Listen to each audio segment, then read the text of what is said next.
Hey guys, we're here after YCS Farnborough with Zac something or other. What's good, YouTube? It's your boy. With his Shaddoll deck, went X1 and came first in top 4. How many rounds in Swiss were there? 4, I think. So you went 3-1. Oh, 3-1. Congrats. How does it feel? It was like winning nationals again. Oh shit. I just played Shaddolls. This is mostly Merlin Schumacher's list, so credit for him. Ooh, Merlin.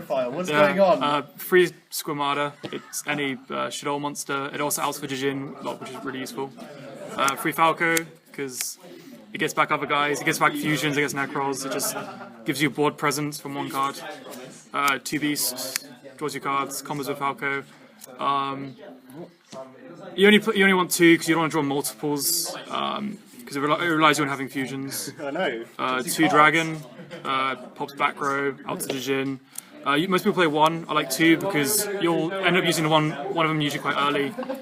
And a lot of, like Stellar Knights, you have additional spell and removal. And then 1 Hedgehog. I'm pretty happy with only playing 1. It does conflict with Mistake, but it rarely happens too often. You can just grab whatever you need. Free Mathematician. Card's just really good. You can send like Peropero and Felis. Pero outs for Jin, so you get like 3 additional outs. And Felis just into Black Rose or Arcanite is just really good against anything. You got 1 BLS, it's just BLS, it's really good. And then for hand traps, you've got 3 Veiler and 2 Lancea, which act as your light monsters. And they're just best hand traps against Nekroz. And basically anything which this is bad against, you just swap it for Maxis, seem to free.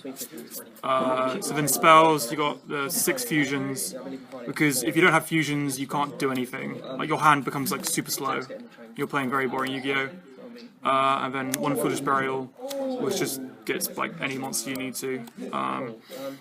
I kind of miss like Book of Moon or Regeki, so I'd potentially try one of those out. And then Free Shadow Games, just really good card. Sends whatever you need. Combos with Falco to put you really far ahead against Shaddolls, and allows you to interact using a Squamata to blow up cards during that turn. Free Mistake, Necessary Evil against Nekroz. You can usually win game 1 just by flipping this up, winning that way. And it's good against Stellar Knights. 2 Mind Crush, good against Nekroz to Stellar Knights. Just a very good card right now. 2 Breakthrough Skill. Just negates like all the Nekroz cards, so you don't have to have the Veiler. It's good against like problematic monsters like in the mirror. You can negate like their Beast or like their Windas during your turn. Good against Stellar Knights.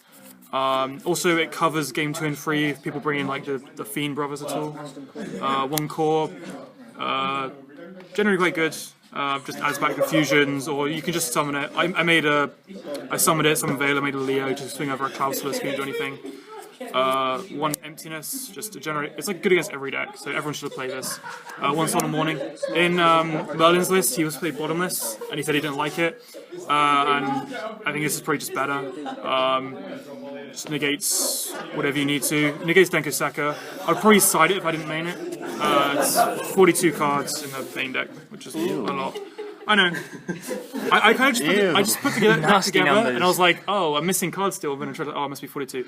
Extra deck, 2 Winda, 2 Shekinaga, 3 Construct.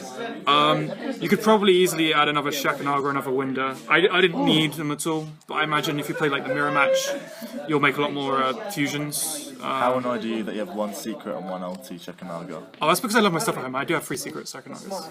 I do. Armades. This card's probably it got a lot better now because like more Shaddoll players, and just allows you to turn like a Mathematician and Falco into something bigger to swing over stuff. Arcanite Magician, just really good. A lot of times you could just make this on like an empty board and then just wait for them. If they have to try and answer it, or you could just talk about their stuff. Black Rose goes in against like everything, especially Jack Campbell. It's good. Leo, this card's really good. A lot of time I like making this against Nekroz because they have like no good way to out it apart from like Trish. If you just play around Trish, they can't really out this. It also, if they have a Klaus on board, it's the best way to answer it because they can't do anything. And then I didn't make any of these XYZs, so you could probably switch them around. Maybe Rhapsody could be good, so Abyss Dweller, Exciton, Castel 101. I think if I played Soul Charge, I'd probably make these more often. But yeah, I didn't make these at all, didn't need to. A giant hand. Yeah, where's the giant hand? I was actually debating playing Giant Hand, but I figured I'd want more like impactful XYZs. Why are you playing Soul Charge? That's the best card in Yu-Gi-Oh! I know, I kind of want to fit it in. But it can be dead like early game. And then the side deck, It's because it's really good Yu-Gi-Oh! 2 Maxi, essentially you just swap the Lanceas for this against like all the other matchups, apart from maybe Shaddolls, which is really good.